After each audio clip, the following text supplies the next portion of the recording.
I would now like to call upon Amaya, our Deputy Secretary General, to give an opening address.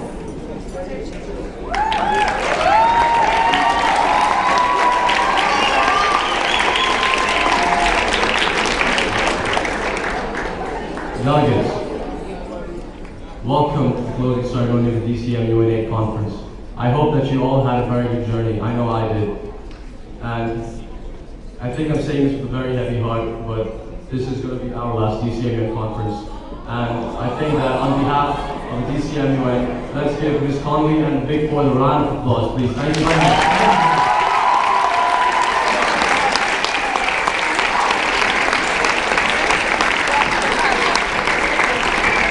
Not just a bit more, but I think that all the people working behind the scenes, such as Anna, the head of admin, Ralph, the head of press, and all the admin staff, the press staff, they've all been working extremely hard. So please give me another round of applause for them.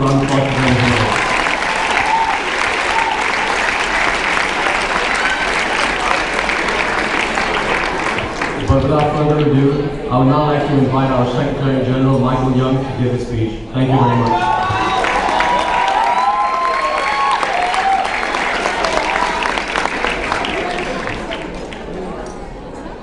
Ladies and gentlemen, honorable delegates, I would like to welcome you all on behalf of Doha College to the 8th annual Doha College Model United Nations Conference. Over these past 2 days, I have been visiting the committees and watching all debates take place. The standard was higher than ever, and I thoroughly enjoyed seeing all of you passionately debate the issues. The theme of this conference was financial and social inequality. This was always going to cause interesting debate due to the wide variety of delegates' backgrounds, and this proved to be true. With resolutions on standard issues, such as the question of Yemen and protecting the human rights of refugees, to the not-so-standard outer space technology and youth unemployment, it is no surprise that debate is stimulating. With this diversity in issues, we wish to capture the interest of many delegates and hopefully have progression into tackling these issues in reality. This brings me to a quote which I have known for as long as I can remember. I see now that the circumstances of one's birth are irrelevant. It is what you do with the gift of life that determines who you are. Yes, this quote is from the first Pokemon film.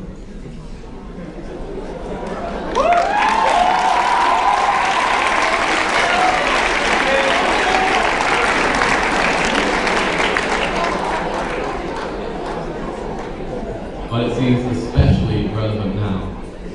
When I first heard this quote, at the age of about 3, it was a line which I said every time I watched that scene.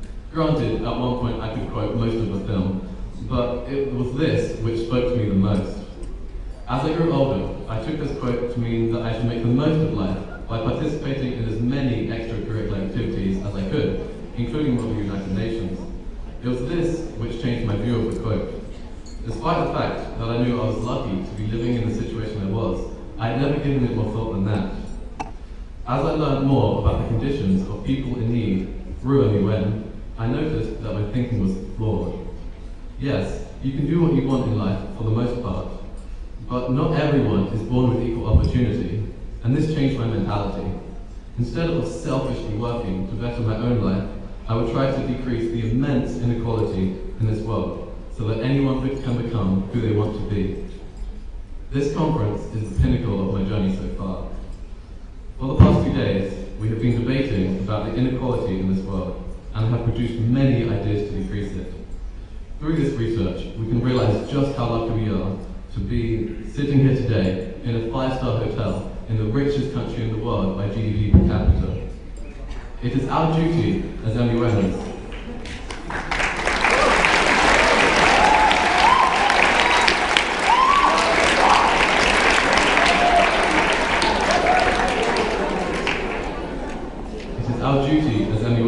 to work towards equality once we leave here today. In the world of Pokemon, the circumstances of one's birth may be irrelevant. 10-year-olds backpacking through the region without being able to finance themselves perfectly, universal healthcare, it is an ideal world. But when I was sitting in JA1 5 years ago at this very conference, I dreamt of standing here addressing all of you. So why should you not dream of changing the world?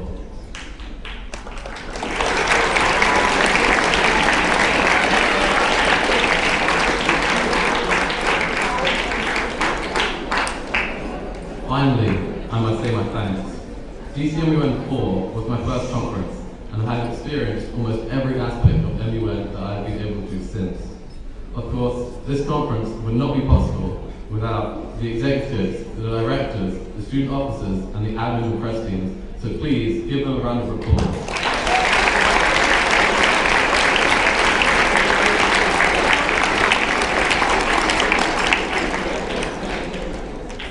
I would like to extend a special thank you to Thushan, our president, Nadia and Amaya, our deputy secretary generals, and Mrs. Conley, our director.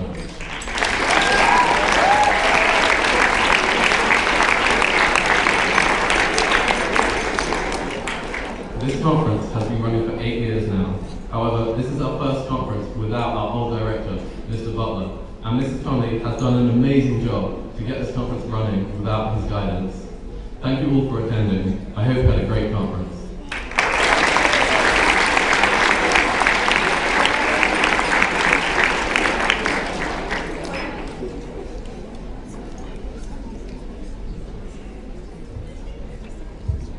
Thank you, Michael, for a truly inspirational speech. I would now like to call upon stage Dr. Somers, the principal of Doha College, to give a speech.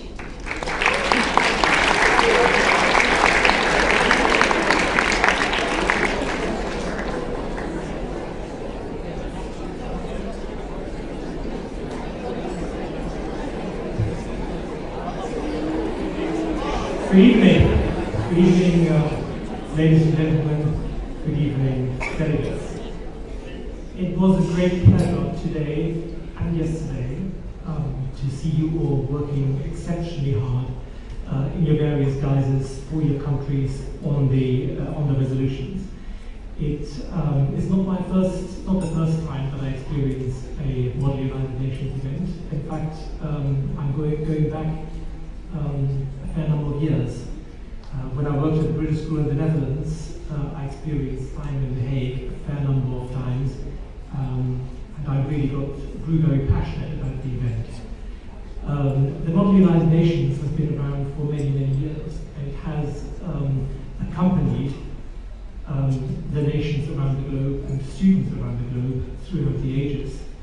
It is not so commonly known that even when the United Nations were not even born in the 1920s, when we were still talking about the League of Nations before the Second World War, that Simon was already there, and students were already debating very heavy issues that concerned the world. And later on, when the League of Nations changed into the United Nations in 1945, it became a very powerful institution for young people. That is admirable, and you have certainly made your contribution.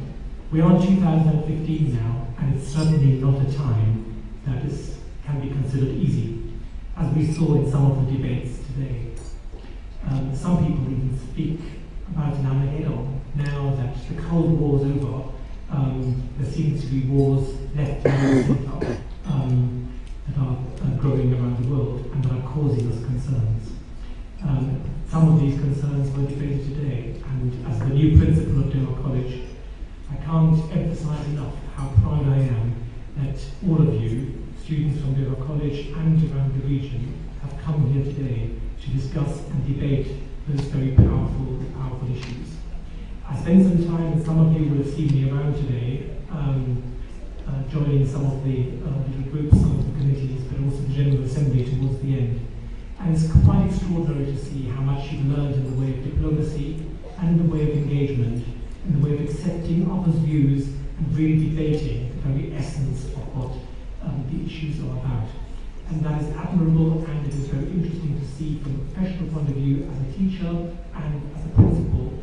But also, it inspires me because I know that you, having learned what you learned today and what you will do in similar situations later on in life, at university and beyond, will indeed contribute to changing and making better this very world. Thank you very much. Have an amazing dinner tonight, and I thank you wholeheartedly.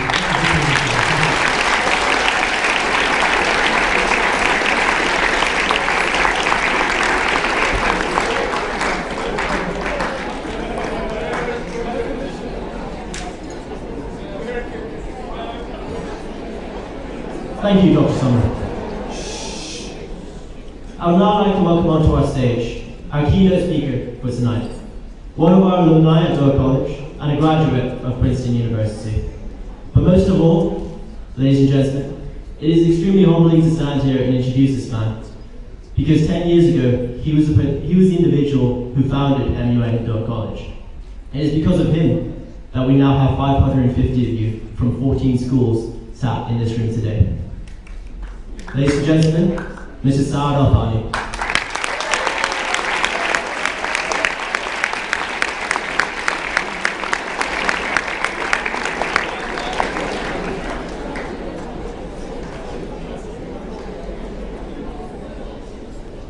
Good evening, ladies and gentlemen, teachers, students, and delegates, I should say probably. First of all, I would really like to thank Tushan for inviting me here. It is very humbling to see just how much the MUN program in Doha College has grown over the years. I honestly owe none of the gratitude for this. This has been all of your dedication and hard work that has led the program to grow to what it is right now today. So it's you guys as delegates that make the MUN what it is. So I would actually just like to ask all of you guys to give a round of applause first and foremost for yourselves, for all the hard work that you've done.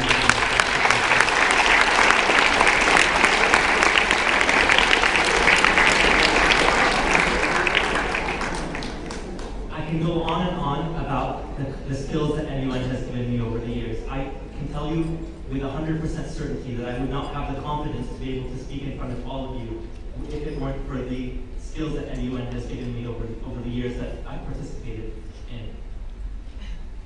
I want to go back to the theme of of the conference's, the theme that was assigned to this conference, which is social and economic inequality.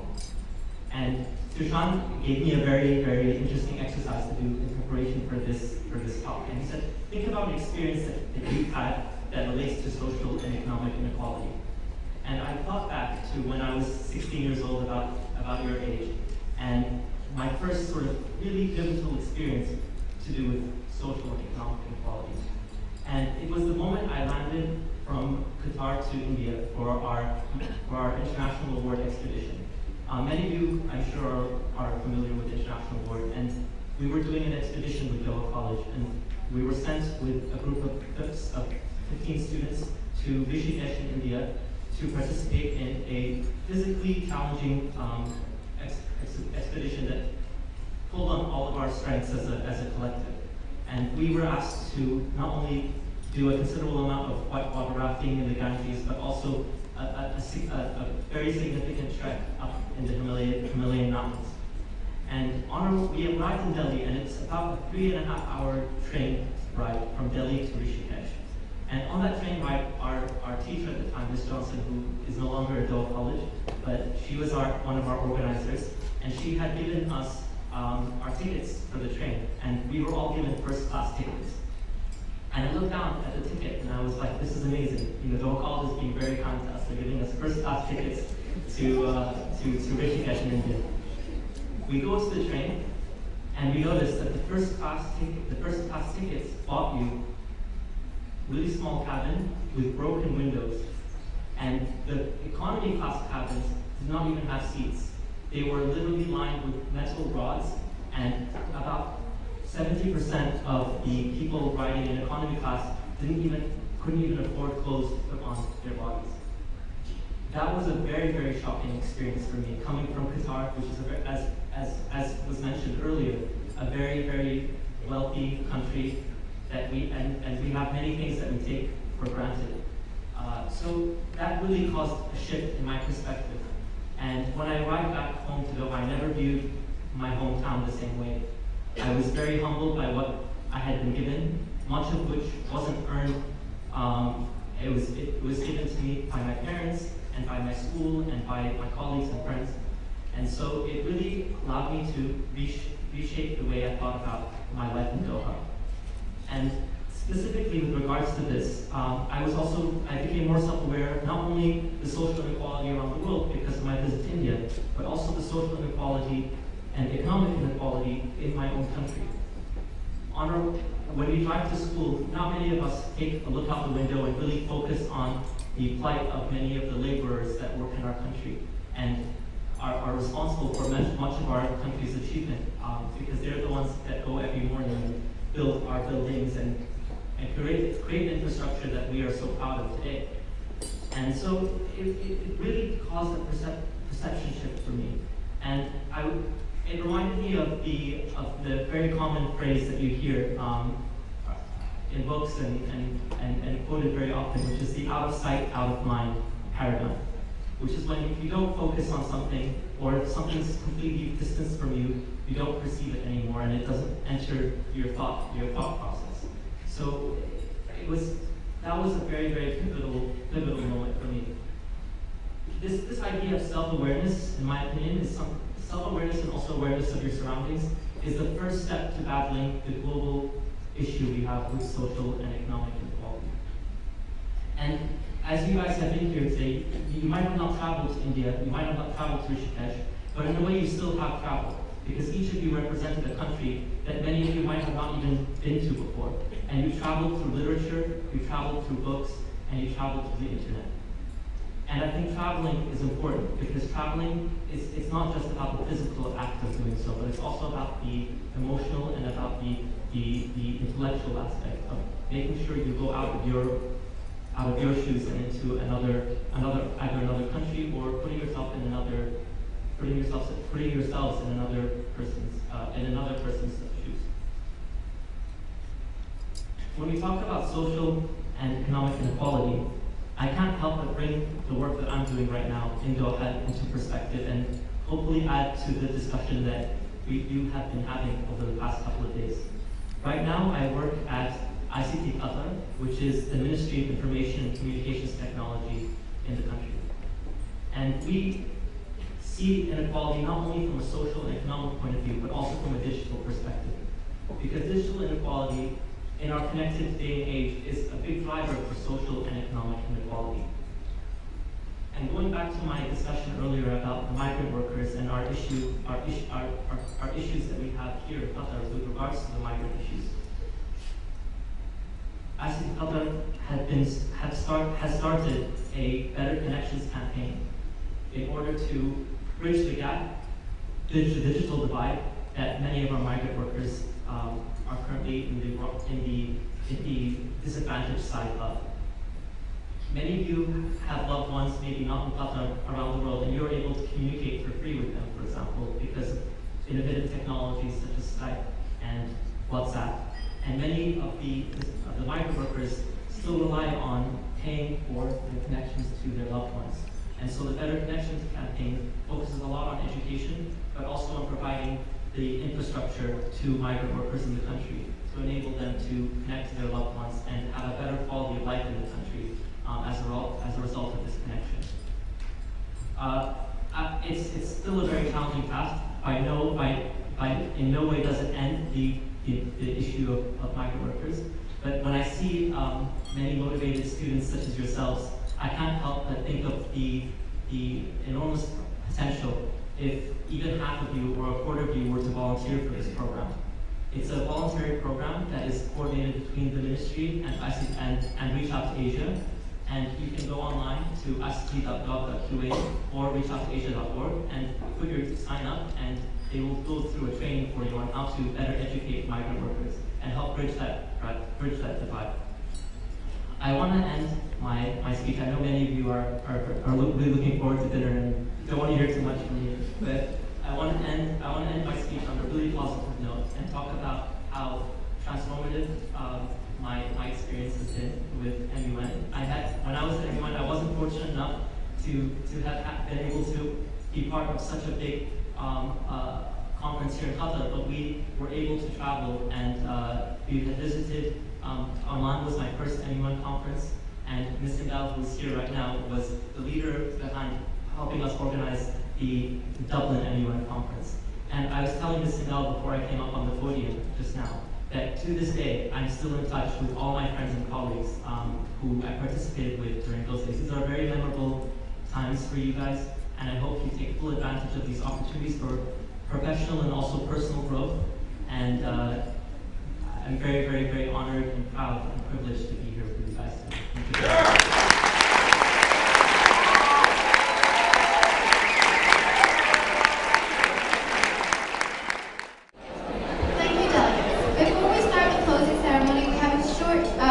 announcement from the OMUNC. If the representative of the OMUNC would like to come up and give his announcement.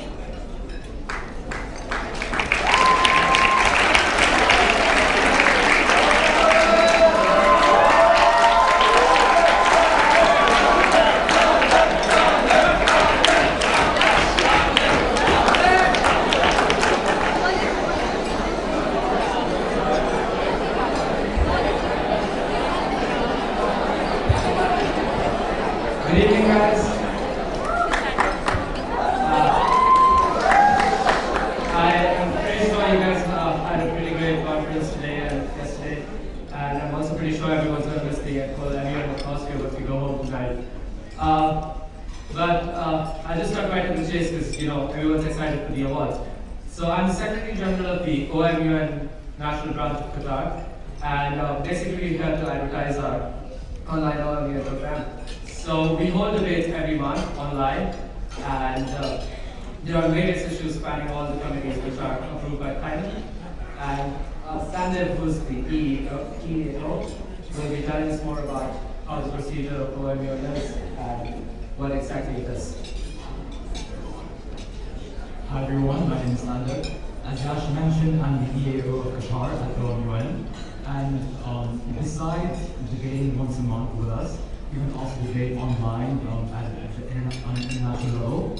And aside from debating, you can take part in our chairing application. You can volunteer from chair, and this will help you with your chair experience. And also, we can help you with your own OMUN outreach, where you can connect with students from all over the world, such as the Founding OMUN initiative that Eastman has created, where we connect with students from Sri Lanka, Palestine, and Afghanistan. And this has proven to be the true success at last year's Diamond Qatar conference. And this is what we at OMUN Qatar are striving to change. Thank you.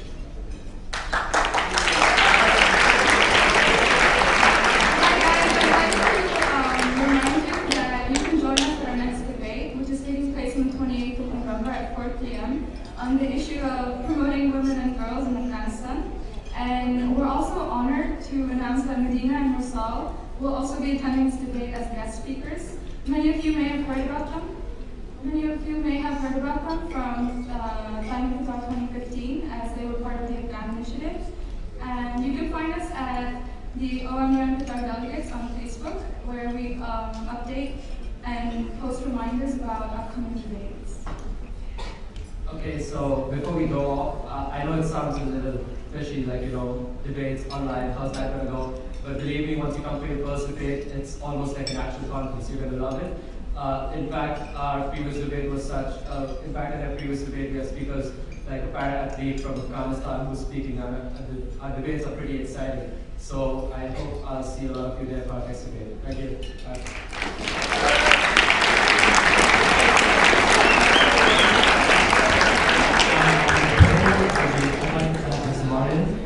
For her continued support of OMUN Qatar and for founding OMUN. Thank you, Ms. Martin.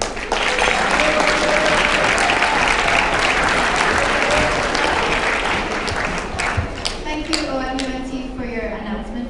Delegates, please be reminded when welcoming representatives on the stage to be respectful. I would now like to welcome our president of the DCMUN Club, Tushar, to give a speech.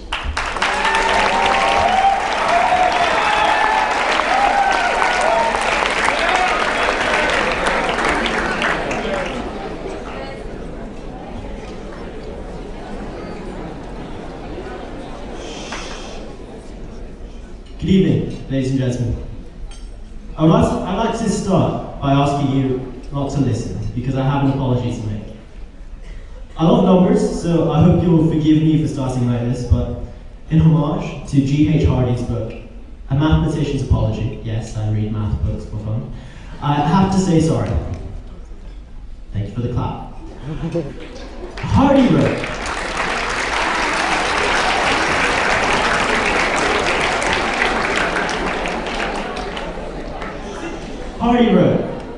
that he felt the need to justify what the purpose of his life's work was.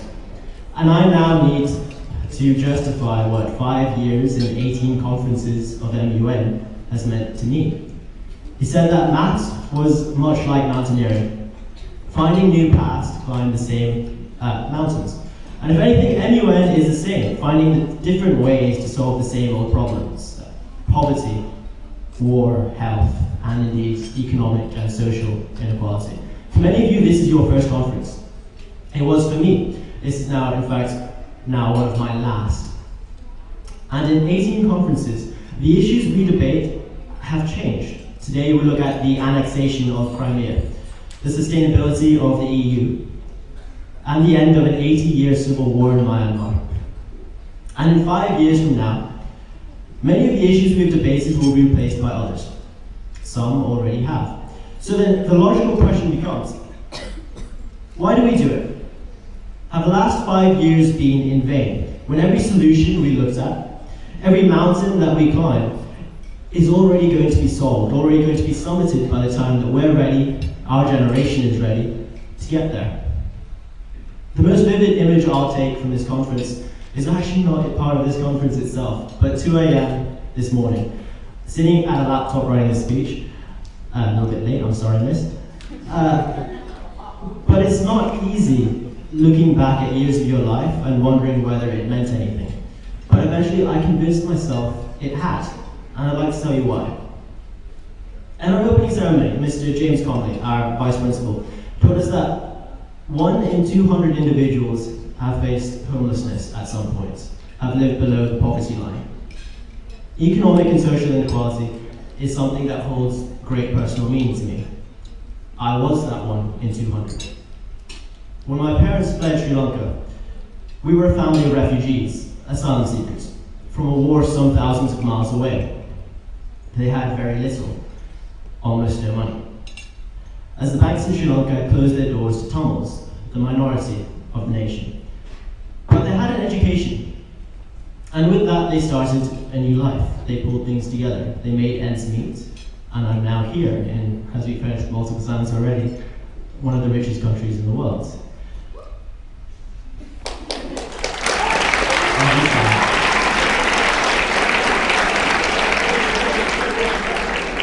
We found safety in the welfare state. We lived on the dole, on free education, public, and on nationalised healthcare when my mom was diagnosed with cancer. The state has the potential, ladies and gentlemen, to make some of the greatest changes in the world. Kennedy once said, the government is the single greatest equalizer between men and women, the 1% and the 99. In Sri Lanka, this has not always been the case. Often the government has been just as corrupt as those they propose to fight. But some 3 years ago, the war ended. Some of my people began returning home, picking up the pieces, rebuilding. The issue was solved while we were still at DCMUN 5, debating the very issue that was being resolved. So why do we do it? Why do we waste our time? The first answer that I found is that many of the solutions we find are not always new. That is simply the case. Many have been seen before by politicians and policymakers in the world. But I realize that the answers we find are not half as important as the journey. We aren't quite good enough, as G.H. Hardy said, to go out into the world and tackle problems for ourselves, to climb our own mountains. Not quite good enough, not quite talented enough, and simply not brave enough. But we can train for that. We can train for that by climbing mountains we know, by solving the problems for today, even if we are the generation of tomorrow. And in the meantime, we can get really, really good at climbing for when it matters. Which is good, because the United Nations is anything but perfect. We live in a world where we can sanction over 500,000 being brutally massacred in Rwanda, where, as Michelle Obama touched only earlier this week in this fine state, basic education is denied to Afghan girls, of whom 60% marry by the age of 16. Where the richest 1% of Americans own more wealth than the bottom 90. The United Nations is flawed, it's broken, it cannot solve these problems, and it has not been doing so. And we model every single one of those flaws. We model every mistake, we model every piece of frustrating bureaucracy, as it stifles every chance we have at real change. We know there's an issue, ladies and gentlemen, One of the most popular Security Council in MUN conferences today in the last 3 years is fixing the UN itself. But it doesn't have to be that way, because we can change that. We don't have to live in that world. When we can make our own choice to actually unite, what a shocking thought that would be. We can decide what we want to do with our future, not just kneel to every mistake that flourishes in the system that we propagated. And through MUN, we practice because no matter where we go after, we'll remember that what we learn here, the friends we make, might one day help us. The issue of Sri Lanka is past, but the issue of Syria is just beginning. And I suppose most of all, we practice because at the end of the day, as mountaineers, we enjoy the climb, and I've loved every moment. And I'm so proud to be looking here at 550 of you and saying thank you for 5 years. So yes.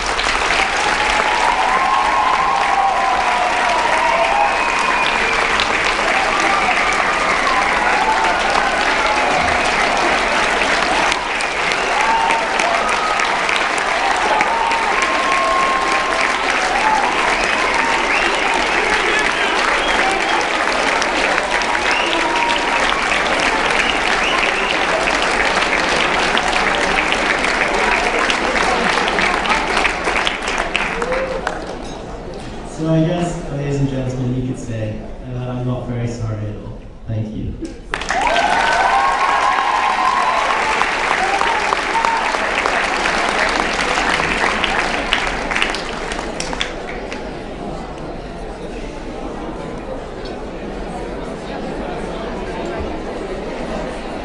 Ladies and gentlemen, push up. You touched me here, man. But I think the time has now come that we present participating plaques to different schools. So when I call the school name, could the director of the school please come up and receive the plaque? Thank you very much. So the first school is Newton International Academy.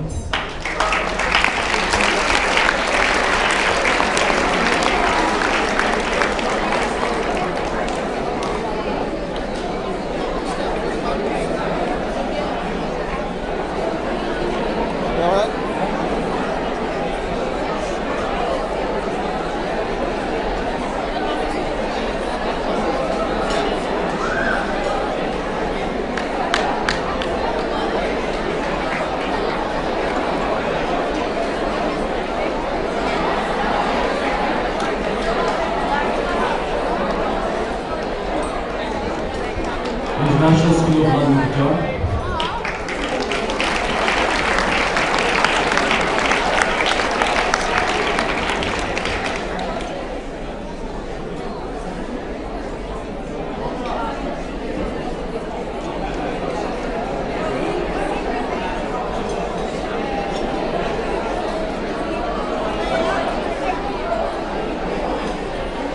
Guitar Academy.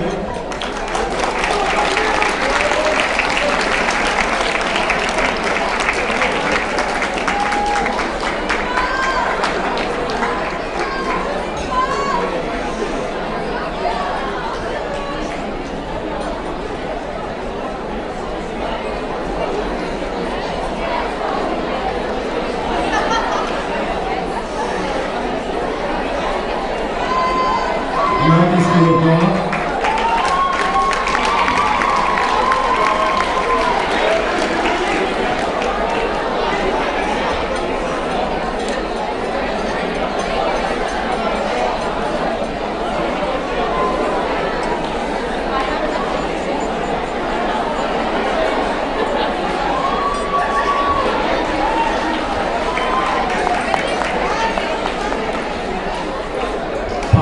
School.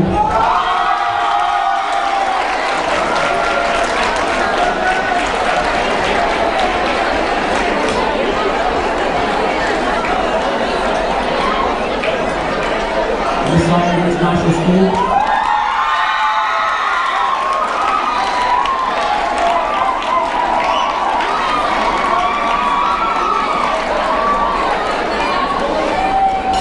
Mr.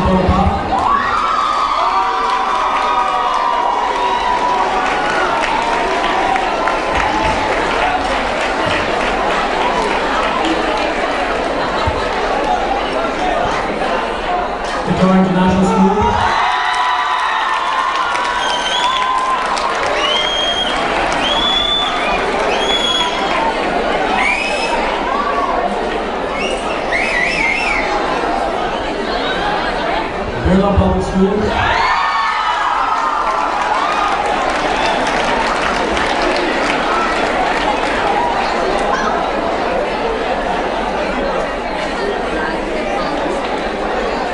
DuPont English School.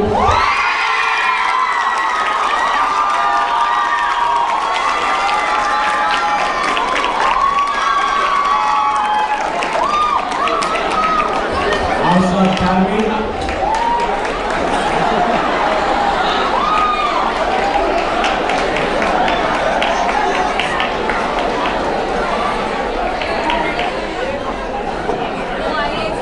Delhi Public School.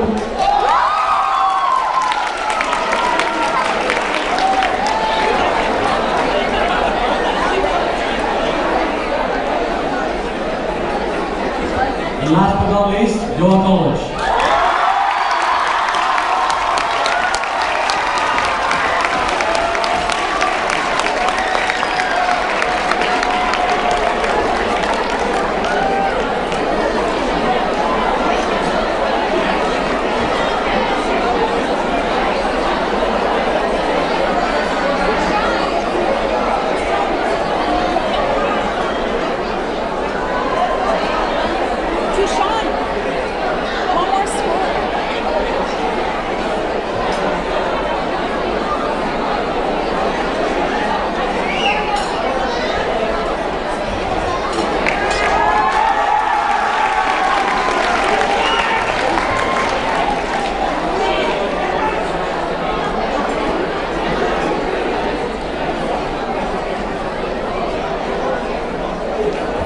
Guys, we're now going to be proceeding to Best Delegate, Best Admin, and Best Press Awards. So I know you guys are all waiting for that, so here comes the moment. I will not be calling out committee names, and so for all the head chairs, please line up on stage right, and come up in the order I say to give their speeches. Security Council, GA1, GA2, GA3, GA4, GA6, EcoSoft, IAEA, Environment Commission, HRC1, HRC2, and ICJ.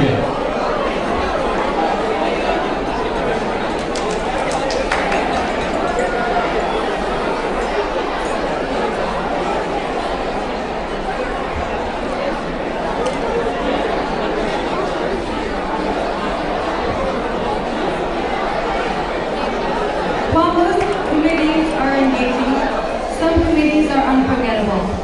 This GCMN 8 Security Council is likely to be one of those committees for my co-presidents and I.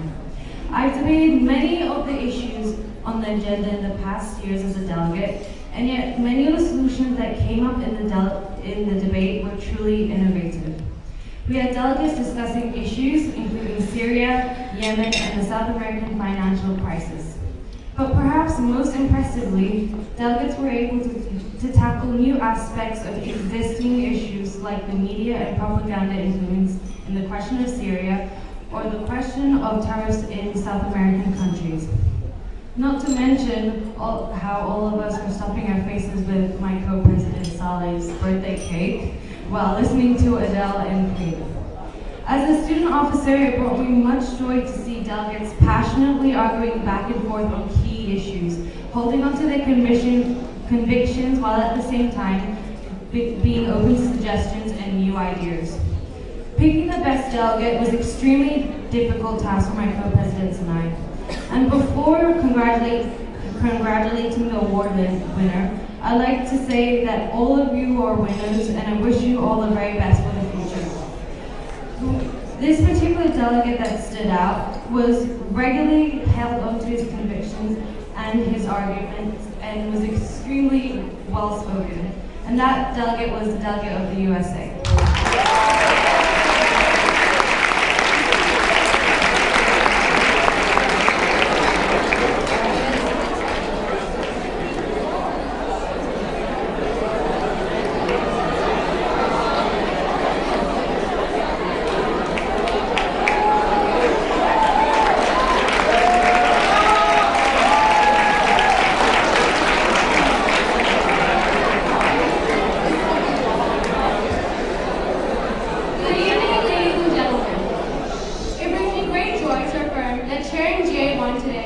go down as one of my most memorable MUN experiences.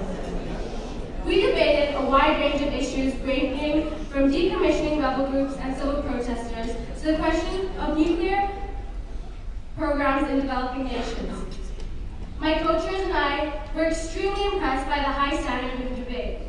Perhaps most striking was many of our first-time delegates were also very encouraging in their tenacity and confidence.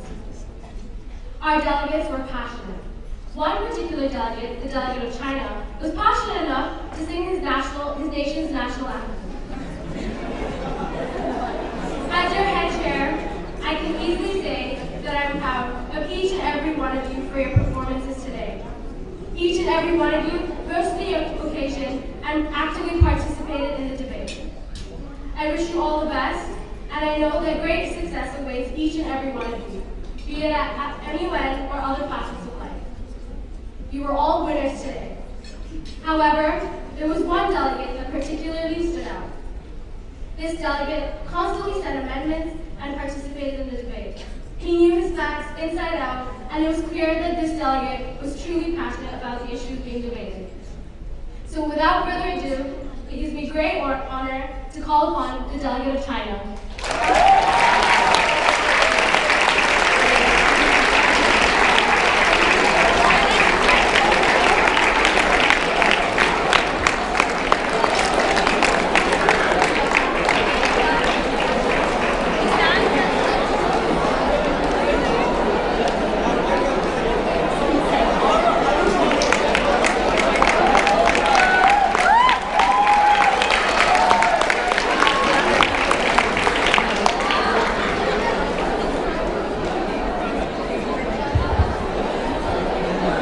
Good evening, ladies and gentlemen. I'm not going to lie, my heart is beating very, very fast. It's like a Formula One race going on at the moment. I had the absolute pleasure of chairing GA2, the Economic and Financial Committee, and straight from the very first day, all the delegates just, they came out of the blocks with passion, versatility, integrity, enthusiasm, and commitment. And having chaired and having been a part of MUN for many years now, it's been my 5th year, I can honestly say that this is probably the best committee I've been involved in for a very long time. The issues that we debated today consisted of reducing the influence of OPEC and other major cartels, the issue of youth unemployment, and the issue of reducing the economic gender gap.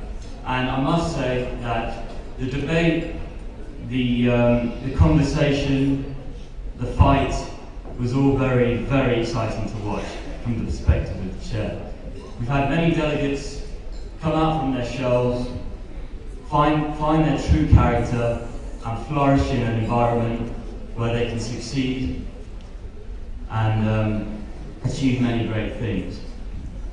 For me, choosing the best delegate, I was honestly very spoiled for choice, where we've had many delegates who's in fact had participated in one of their first conferences, ended up stealing many hearts, and most definitely mine.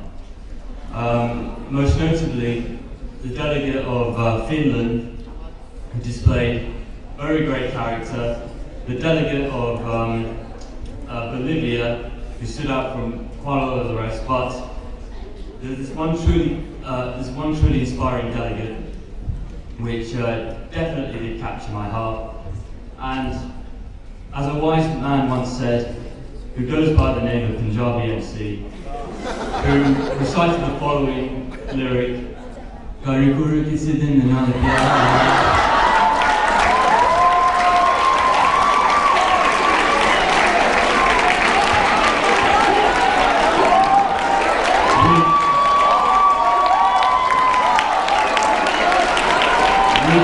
Into English,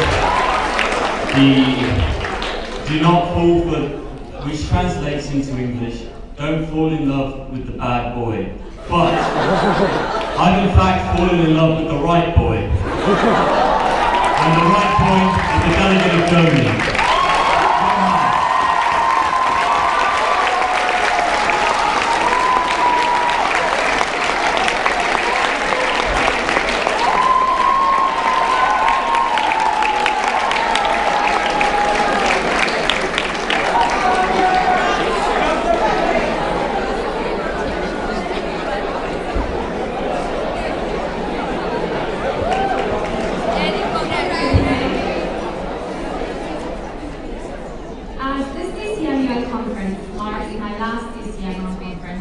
I'm very happy to report that the Third General Assembly had an extremely successful 2 days of debate.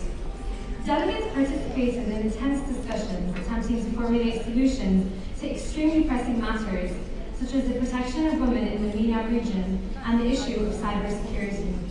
The House witnessed a very passionate and fiery debate between the delegations of Nigeria, Spain, and the USA on the issue of women's rights. We also thoroughly enjoyed the highly entertaining speeches of a delegate of India. My co-chairs, Michelle, Caleb, and I, found it very difficult to narrow it down to just one best delegate.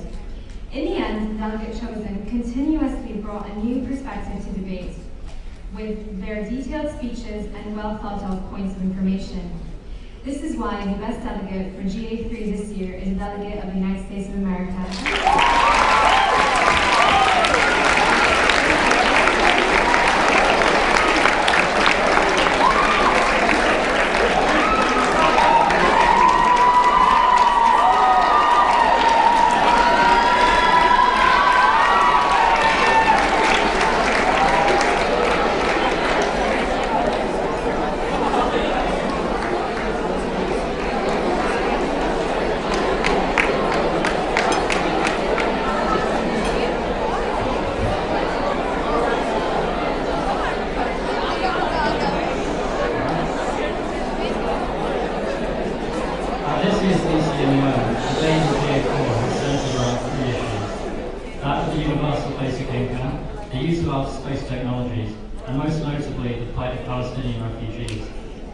This is an issue close to the hearts of many in the Middle East, so I was impressed by the manner in which my delegates were able to put their own views aside and adopt those of their respective countries. The debate saw many a fruitful discussion, and overall I was very impressed by the quality of the debate. The motion to extend points of information was often exercised, and all the delegates got involved. The decision to pick a best delegate was a difficult one, given the contributions made by all the delegates, and in particular Pakistan, Bolivia, and Greece, with their many speeches. However, the award for best delegate goes to the delegate of Russia.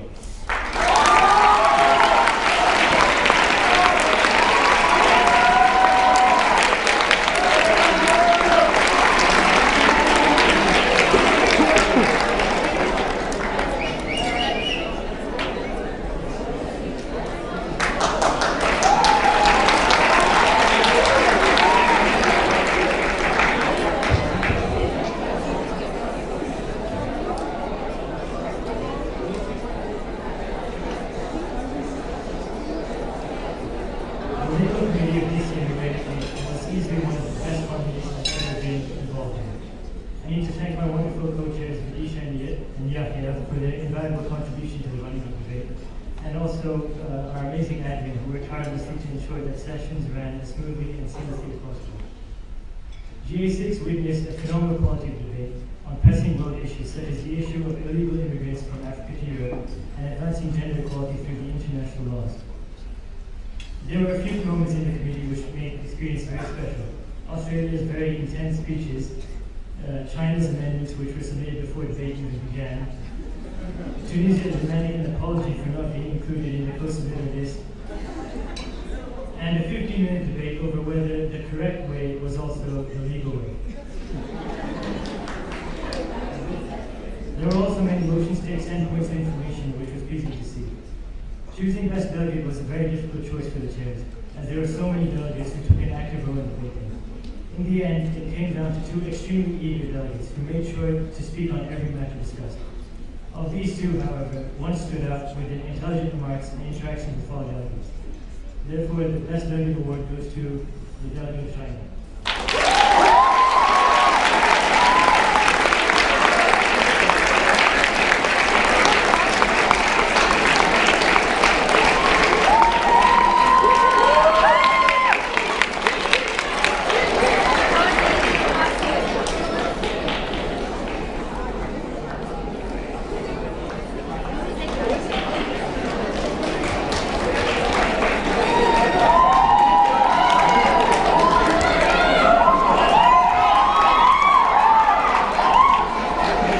The Economic and Social Council. Let's be honest here. Prior to coming to DCMUN, this committee had the reputation of being boring. and I wasn't as enthusiastic as chairing it the first time. But when I stepped into it, I was honestly blown away. With unending help from my two fantastic deputies, Gary and Asil, from my admins, Rita and Hasna, chairing the collection of 21 brilliant individuals was an absolute pleasure. From analogies such as Swiss cheese from Switzerland, classic, throwing passengers from a crashing plane, and Miley Cyrus's bikini, speeches of burning passion from delegates of Ghana, Greece, and Switzerland, and debating whether Kanye West or Donald Trump should be a better president. Chairing the Economic and Social Council was nothing short of being boring. One last message, as this is my last DCMUN, to my delegates in the Economic Social Council, from the wise words of Hollywood superstar Shia LaBeouf: don't let your dreams be dreams.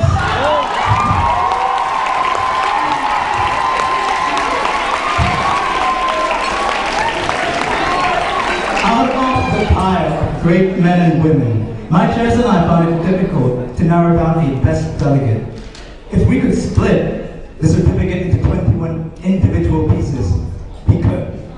But we could. However, so we narrowed it down into 3 delegates: India, Russia, and Switzerland, with honorable mentions for Greece, USA, and Pakistan.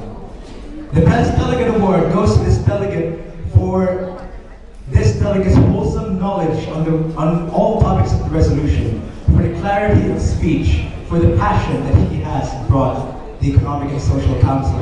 And this award goes to the delegate of Switzerland.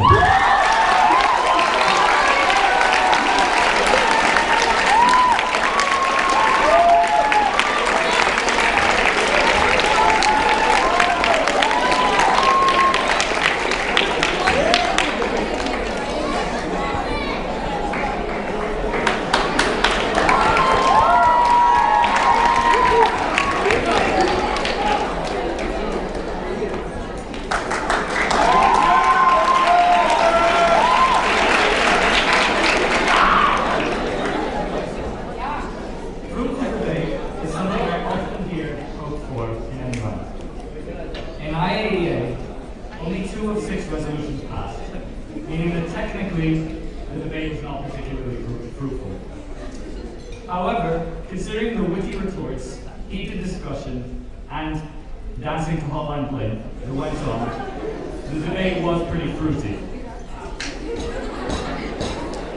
That the delegates could so enthusiastically discuss the topics of developing nuclear power to combat climate change, the question of the development and implementation of new eco-friendly alternative fossil fuels, and reducing the use of uranium and its efficient recycling, is absolutely noteworthy.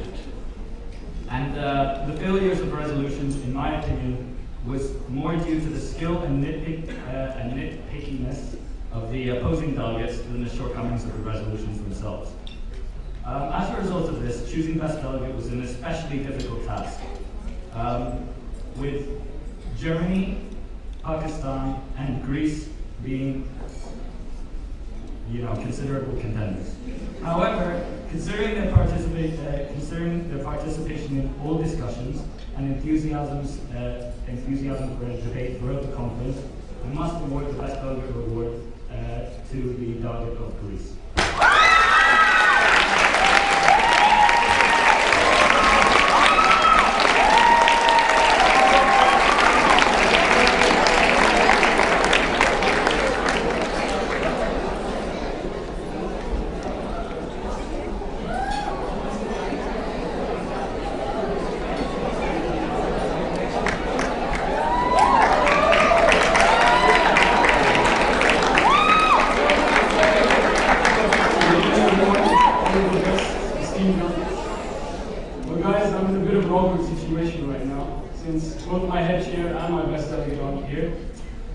But it's fine because I have a close representative who we collected it for.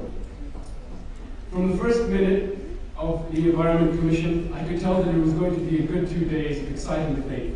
Aided by my admins, Aoife and Caitlin, as well as my great co-chairs, Haroon and Sahar, we made sure the debate flowed well, and of course included some great banter, especially for the delegate of Nigeria, so that the delegates could leave having had some fun and having gained a valuable academic experience. Focusing on the debating side, there was one delegate who impressed us chairs the most. Many delegates took the podium a number of times. However, this delegate provided truly substantial arguments with consistent quality of debate. It is with great pleasure that I award the Best Delegate of the Environment Commission to the delegate of the Democratic Republic of the Congo.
Delegates could just not hold in their opinion and their enthusiasm to make a change.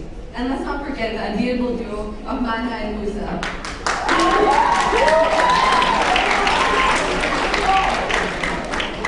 Each and every delegate took part in the debate, confidently spoke at the podium, and contributed to the committee. But there was one delegate who stood out in particular. This delegate contributed to each and every debate, submitted amendments, and was passionate about all the issues in the committee. The delegate spoke confidently and showed passion for all activities of the committee. And Maine submitted a resolution which passed with absolute majority. I would like to now say that the best delegate goes to the delegate of China.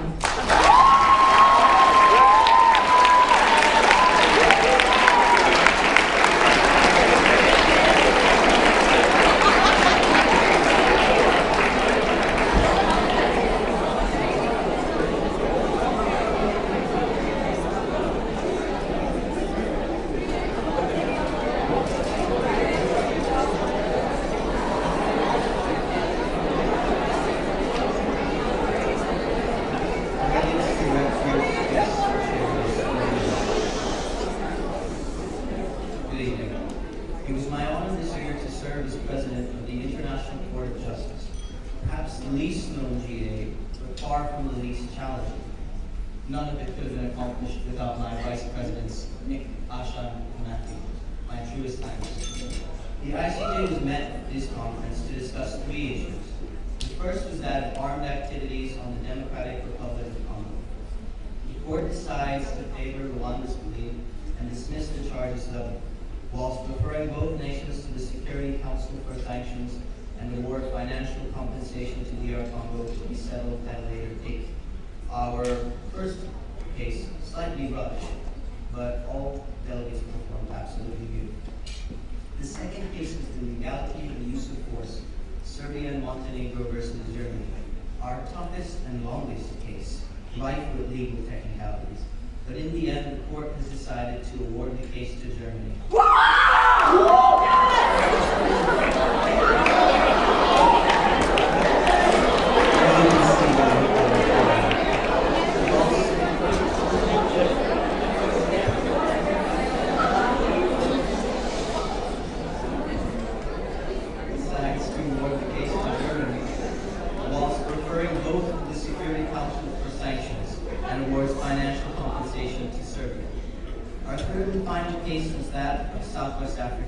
Ethiopia versus South Africa. Our final case, and everyone was a little bit tired at this point, and to be honest, we weren't expecting it to be that difficult. But advocates showed up with some surprisingly strong arguments. The court unanimously agrees that Ethiopia wins. Thus, Namibia is no longer a mandate to South Africa. Its status as a trustee in the League of Nations trustee system will be ratified by the UN in the near future and act as an interim period to Southwest Africa's independence. This is a tough conference, make no mistake. With a lot of management, a little pizza, very touching story, and over 2,000 pieces of printed paper. I'm sorry, I'm particularly proud to tell you that we may have just seen the single largest MUN document DCMUN has ever had. 54 pages. That is no small feat. All advocates performed exceptionally well. However, despite the intense competition, we have decided to award the most honorable advocate award to Pranav Pradeep Adoha.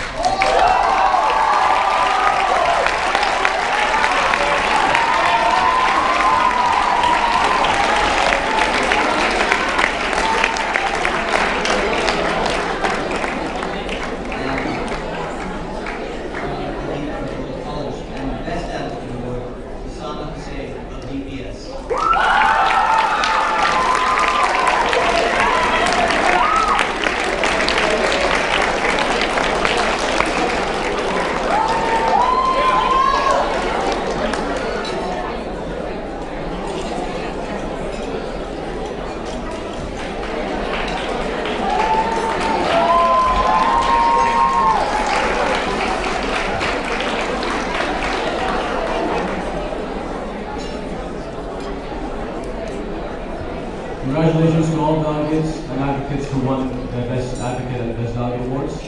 You guys really deserved it because you guys were spectacular today. And moving on now, I would like to invite to the stage the head of press, Ralph, to give a short speech.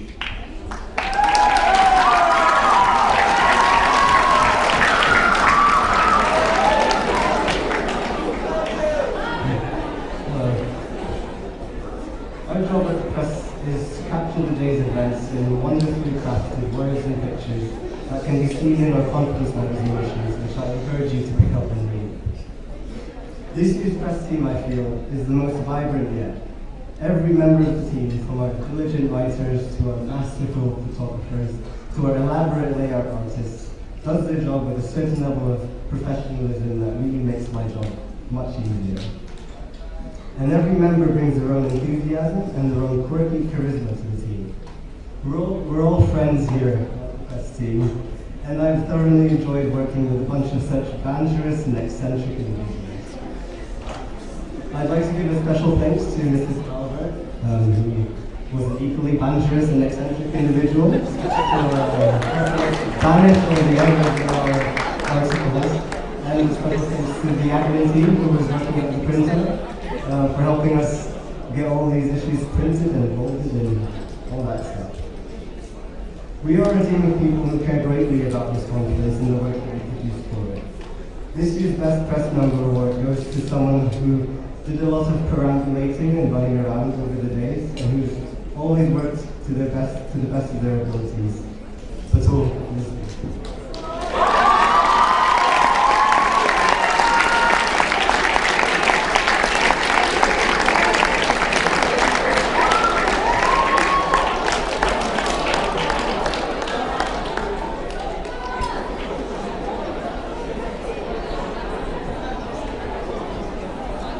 Congratulations, Batul.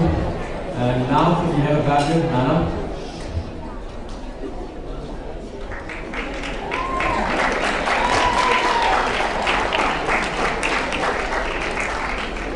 Good evening, everyone. Thank you all for coming to BCNUN this year. I hope you enjoyed the conference as much as I did. So first and foremost, I would like to thank my deputy, Shaya, Vivian, Kartik, for helping me out to put all this work to make this happen. Also, I would like to thank the executive team, Ms. Thompson and Ms. Conley, for delivering the best support system we could have asked for, so please round of applause to them.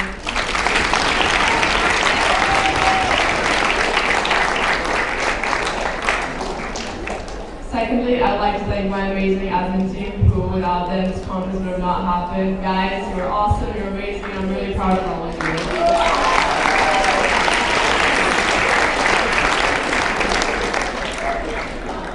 I'm glad to say that my last conference with BCNUN was a memorable one.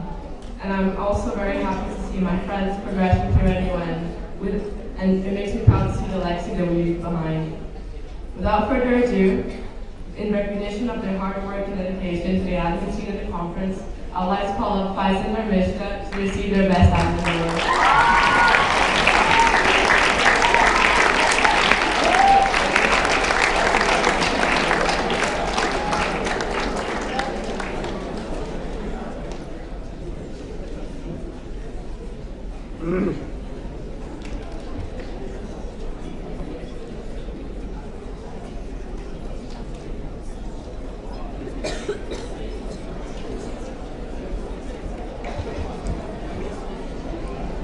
Hello, ladies and gentlemen. Before we close, and we are in fact closing, I'd like to do one very, very quick thing, because Ms. Conley has just informed me that we are 20 minutes behind schedule. That sometimes happens. There have been two individuals throughout this entire day, and these past 2 days, who have in fact been incredible individuals. They've been the only reason why we've actually managed to pull through. And so for that, we'd like to extend a small token of gratitude to our directors. Mrs. Conley.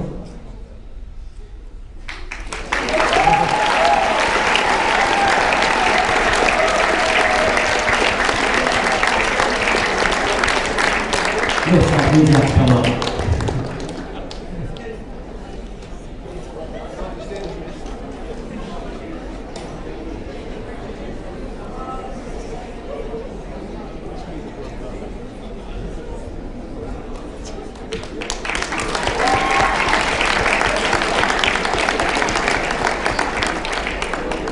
And finally, Mrs. Thompson.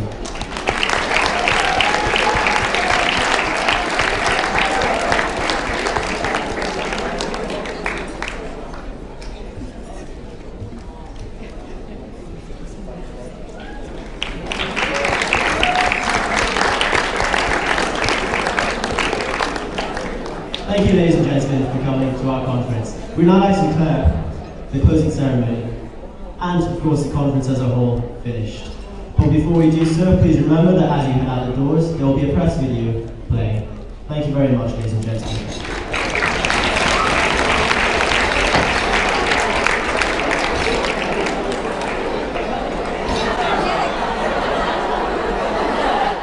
What is your favorite part about MUN? Amaya. Yeah, Amaya. Maya. Pure hanging!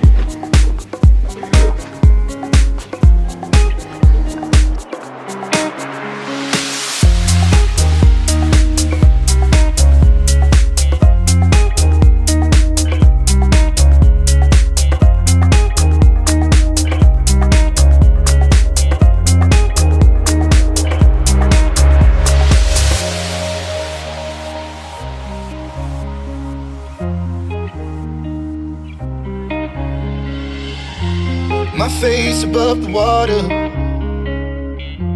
My feet can't touch the ground, and it feels like I can see the sands on the horizon every time you are not around. I'm slowly drifting away, wave after wave, wave after wave. I'm slowly drifting, and it feels like I'm drowning, pulling against the stream, pulling against the wave. Wave after wave, wave after wave, I'm slowly drifting.